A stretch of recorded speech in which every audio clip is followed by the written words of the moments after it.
Hoje, o Melhor e Mais Justo debate formas para ampliar a liberdade de imprensa no país. Parece que a saída para diversificar e dar espaço para mais vozes na nossa imprensa, como a gente veio discutindo nos outros blocos, passa pela democratização dos meios de comunicação e pela regulação social das mídias. É por aí, Renata? É sim, e por isso que o Fórum Nacional pela Democratização da Comunicação tomou a iniciativa de reunir uma série de entidades do movimento social brasileiro para lançar a campanha Para Expressar a Liberdade, uma nova lei para um novo tempo. Porque não basta você ter liberdade de expressão, ela é um conceito que precisa ser conquistado. Você precisa ter espaços para expressar essa liberdade. E precisa ser qualificado também, né, da democracia. Né? Não é um conceito abstrato. Não é um conceito abstrato. E por isso, para que você possa expressar essa liberdade, é necessário uma nova lei geral para a comunicação no Brasil. A lei hoje, que rege principalmente a radiodifusão, tem 50 anos, completou 50 anos no dia 27 de agosto, que inclusive foi a data do lançamento da nossa campanha, e é uma lei que está totalmente anacrônica, né? Não bastasse estar anacrônica, ela só fortalece os monopólios. Uma partezinha, ela era anacrônica já na quando época. Nasceu. Votaram, os empresários se organizaram para lutar contra o Jango. Né? O Jango, para ele fazer os vetos a essa lei. E ela é anacrônica, nós temos uma Constituição de 1988 que dá vários passos, né? Vocês até citam a Constituição no início do programa, só que ela não está regulamentada. Então, se o Estado brasileiro ousasse regulamentar a Constituição, nós já teríamos um ambiente bem mais democrático e bem mais plural e diverso para regular. Essa que é uma atividade econômica e, portanto, como atividade econômica também deve ser regulada como qualquer outra, mas além de uma atividade econômica é um direito humano. E a gente precisa mostrar para as pessoas que a comunicação é um direito, né? E que então é preciso espaço para que a gente possa garantir pluralidade e diversidade. A nossa campanha, quem quiser conhecer mais, né? Infelizmente a gente não tem tempo aqui para aprofundar a campanha, ela pode acessar o site www.paraexpressaraliberdade.org.br e efetivamente nós queremos colocar em debate público, envolvendo os mais amplos setores sociais, propostas para regulamentar de forma democrática e republicana, assim como outros países fazem, a nossa comunicação no Brasil. Leonardo, vocês estavam falando da campanha, eu estava pensando aqui e queria... É importante porque, querendo ou não, quer dizer, nós somos, muitas gerações, são filhos de uma certa mídia, sobretudo a televisiva, a radiofônica, até porque o grau de analfabetismo vem caindo no Brasil de maneira acelerada apenas nas últimas décadas, tá certo? A mídia impressa, ela, embora formadora de opinião, ela ficou restrita a uma parcela da população durante muito tempo, mas, de todo modo, essa parcela da população na mídia impressa e a grande mídia televisiva, a radiodifusão e tal, colonizaram corações e mentes brasileiros por muito tempo. Então, além da questão dos espaços, do financiamento, de buscar a construção de possibilidades no plano das políticas públicas, no Estado, etc., tem uma luta social importante também em descolonizar as nossas mentalidades, não tem? Para poder enfrentar esses monopólios, esses latifúndios unifamiliares, né? Poucas famílias detêm 90% da grande mídia no Brasil. Como é que a gente trabalha também na direção de começar a sensibilizar a população que ainda não está sensibilizada, que é a maior parte, e que acaba sendo, de certa maneira, serva de ouvir e de ver as mesmas mídias, como disse o Igor, todos os dias. Né? Então a gente está sujeito a ser colonizado, a continuar sendo colonizado. Como é que a gente abre espaços nesse campo? A internet, por exemplo, quer dizer, começar a combater a lógica da mídia pós-industrial, digamos que é essa que já está na crônica no nascimento.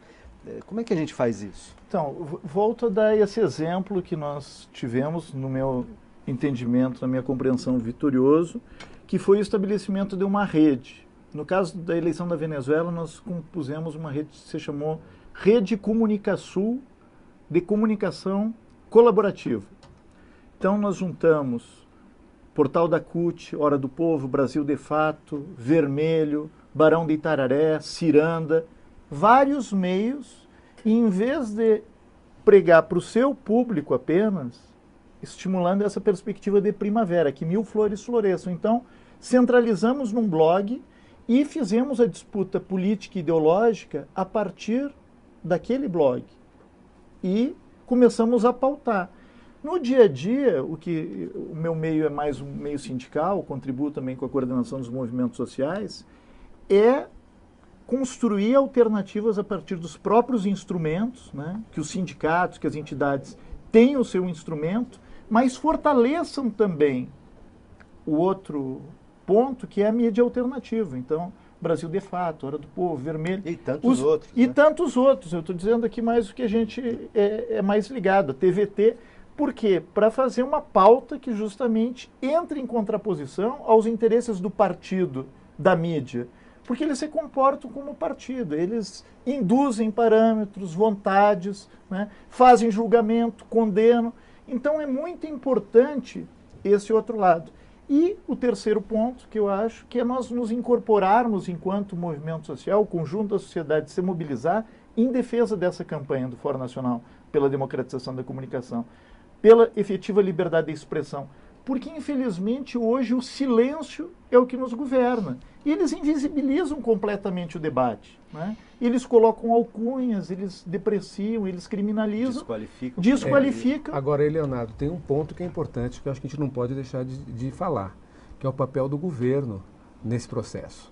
Né? Mas aí vem a presidenta Dilma, Dilma, ela teve uma atitude muito positiva, muito correta, se recusando a comparecer ao encontro dos barões da mídia reunidos na CIP aqui em São Paulo. Quer dizer, foi um gesto positivo, mas é insuficiente. Quer dizer, é preciso que o governo faça mais. Quer dizer, você está falando, Leonardo, dessa iniciativa, né? Agora, nós somos muito pequenos. Quer dizer, se juntar todos esses atores que você mencionou, todas essas publicações, somando isso tudo, não dá 1% do que é a Editora Abril, ou 0,0001% do que é a Rede Globo. Né? Então, é importante que o papel tenha um papel... Sim, exatamente. Agora, você pega, por exemplo, a revista Veja. Né? Quer dizer, é uma revista que virou um símbolo da falta de ética, da falta de decência, do mau jornalismo no Brasil. Né? Abre a revista Veja, né? Além, enfim, das infâmias que são veiculadas semanalmente na revista Veja, você vai encontrar lá anúncios. Entre esses anúncios, grande parte são anúncios do Banco do Brasil, da Petrobras, de órgãos do governo, etc. Pega a Rede Globo, pega a Folha de São Paulo, pega o Estado de São Paulo. Né? Então, é importante que a publicidade oficial, a política de distribuição de verbas publicitárias do governo, corresponda a essa necessidade nacional de democratizar os meios de comunicação. Quer dizer, é importante que haja apoio do governo às iniciativas alternativas.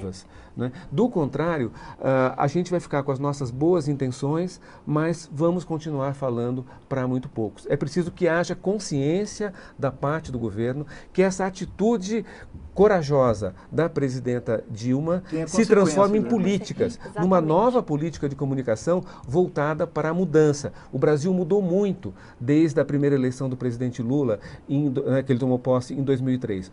Mudou muito em muitas áreas, mas na comunicação não mudou nada.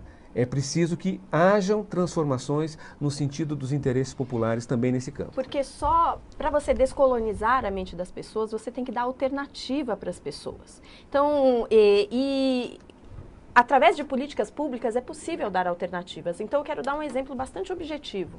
Nós aprovamos, a Câmara dos Deputados aprovou recentemente uma nova lei de TV por assinatura. Nessa nova lei está prevista a cota de produção de produção independente brasileira no horário nobre. Uma das operadoras, das grandes operadoras de TV por assinatura, a Sky, fez uma campanha dizendo que essa lei, por prever cotas, que é de 1 hora diária da programação apenas no horário nobre, então não é nada absurdo, feria a liberdade do usuário de assistir aquilo que ele queria assistir, porque estava sendo imposta uma cota de conteúdo nacional independente. Ora, que liberdade é essa que o usuário tem de trocar o canal para assistir um enlatado dos Estados Unidos no canal A, B, C ou D? Porque esse estigma de que o produto nacional não tem qualidade e o produto independente nacional tem menos qualidade. Se você faz uma promoção de conteúdos nacionais, independentes, regionais, de qualidade, começa a oferecer um outro tipo de programação para as pessoas, isso começa a descolonizar a cabeça das pessoas, porque elas vão passar a ter alternativas. Só que para isso não é possível ser feito sem políticas públicas. E política pública é feito com vontade política do Estado brasileiro. E nossa campanha tem o objetivo exatamente de pressionar o governo no sentido dele perceber a necessidade de enfrentar essa pauta que é interditada pelos meios de comunicação. Super fortemente porque a nossa campanha não tem visibilidade nos meios de comunicação, porque nenhum deles vai dizer que existe uma campanha para expressar a liberdade. Então, descolonizar é promover diversidade. Se eu tenho alternativas, se eu posso trocar de canal e ter uma alternativa àquela programação enlatada, e eu posso perceber, e eu tenho certeza que a sociedade vai perceber aquilo que tem mais qualidade, como eu citei, por exemplo, no caso da Venezuela. Eu acompanhei a aplicação da Lei de Responsabilidade Social em Rádio e Televisão, a Lei Ressorte. Tem, acho que uns 6 anos isso na Venezuela. Então tinha Alt, Sabina, que são europeus, da América Latina toda, tinha, bom, o que tu quisesse. Mas não tinha músico venezuelano. A partir da lei que garantiu a expressão venezuelana na rádio e TV, o Estado obrigou as emissoras a divulgarem o conteúdo nacional, tu volta para a Venezuela e tu começa a achar, tu começa a conhecer... Formação de audiência. Então, isso. Começa a ter audiência. Público, claro. Então, é o seguinte, eu sou gaúcho, moro há 20 anos em São Paulo. Para conseguir... Leonardo, se você não dissesse, a gente não saberia. Não, é verdade. Ninguém não percebeu. Se conhece aqui Dante Ramon Ledesma, não se conhece Vitor Hugo. Se conhece muito pouco da música gaúcha. Da mesma forma como não se conhece excelentes cantores do norte, tipo Nilson Chaves, que para mim é uma das melhores músicas que o Brasil tem. Por quê? Porque existe um feudo, São Paulo e Rio, não posso dizer que seja nem paulista nem carioca, porque é de uma oligarquia, que determina o que você ouve, o que você canta, o que você vê, o que você gosta. Os âncoras das emissoras de televisão, eles têm fonoaudiólogo para retirar o sotaque. Mas o mais impressionante é que retirar o sotaque não é só para quem assiste aqui. Se você vai para Recife e liga o jornal local do Recife, o âncora não tem sotaque, porque é o padrão... que depois tem que ser reproduzido. Tem que ser reproduzido. A ideia do sotaque neutro. Exatamente. Então, quer dizer... Jornalismo neutro, sotaque neutro, tudo bem. Paulistano. Essa padronização, essa homogeneização, ela empobrece um país que é tão rico culturalmente, que tem tanta coisa para mostrar e que fica invisibilizada por falta de espaços onde a gente possa veicular essa riqueza, essa diversidade. Mas o Igor ia dizer algo, o Leonardo, ele estava ali... Desculpa. Não, mas é isso. Quer dizer, você tem dentro do próprio Brasil quase que um colonialismo, né, do eixo Rio-São Paulo em relação ao resto do Brasil. As manifestações típicas de cada região, a própria maneira de falar, pouco a pouco vai se perdendo, né? As palavras próprias. Eu lembro quando eu morei em Porto Alegre, embora eu seja paulista, e tinha uma série de palavras que a gente usava lá em Porto Alegre, era criança, que só se falavam no Rio Grande do Sul. E hoje, conversando com gaúchos mais jovens do que eu, eles não conhecem essas palavras, eles já perderam. Entendeu? Porque essas palavras desapareceram da mídia. Porque, quer dizer, o que eles recebem lá é uma produção que reflete uma visão exclusiva de São Paulo e Rio. Por quê? Porque eles não querem estimular a produção em outros lugares, porque isso custa dinheiro. Muito mais barato eles produzirem, eles concentrarem tudo, né, para eles terem mais lucro. Né? No fim, é sempre o critério do lucro, do dinheiro, né, se sobrepondo a todos os outros valores, né, a todos os outros critérios. Quer dizer, é preciso mudar essa lógica. A lógica dos meios de comunicação não pode ser a lógica do lucro. Deve ser a lógica do interesse público, do interesse da sociedade. Agora, para isso acontecer, é preciso que se perca esse monopólio, né, nas mãos de um punhado de poucas empresas. Fazer a reforma agrária no ar, como reforma agrária no ar. A nossa Constituição fala que é preciso haver produção regional e independente. E nós temos um projeto de lei já, nem sei, 12, 14 anos da deputada Jandira Fegali, para regulamentar a produção regional. aprovada nas comissões e até hoje não vai à votação a plenário, porque tem um outro problema que talvez fique para uma próxima oportunidade, que é o fato de parte dos nossos parlamentares serem concessionários de rádios e televisão, e aí isso impede... Essa é uma outra pauta, Renan. Eu agradeço super a presença de vocês, o debate foi ótimo e o tempo acabou. Agradeço também a você que nos acompanhou até aqui. Garantir uma comunicação plural, independente, transparente, responsável, ética, é fundamental para a melhor formação dos cidadãos brasileiros e para o aperfeiçoamento da nossa democracia. Para um país melhor e mais justo. Logo, o conteúdo desse programa estará disponível no nosso portal, onde você pode sugerir temas e rever outros debates que a gente já fez por aqui. Acompanhe também a nossa programação nas redes sociais, facebook.com/RedeTVT e pelo Twitter, @RedeTVT. A gente se encontra na próxima quinta ou a qualquer momento pela internet. Um forte abraço.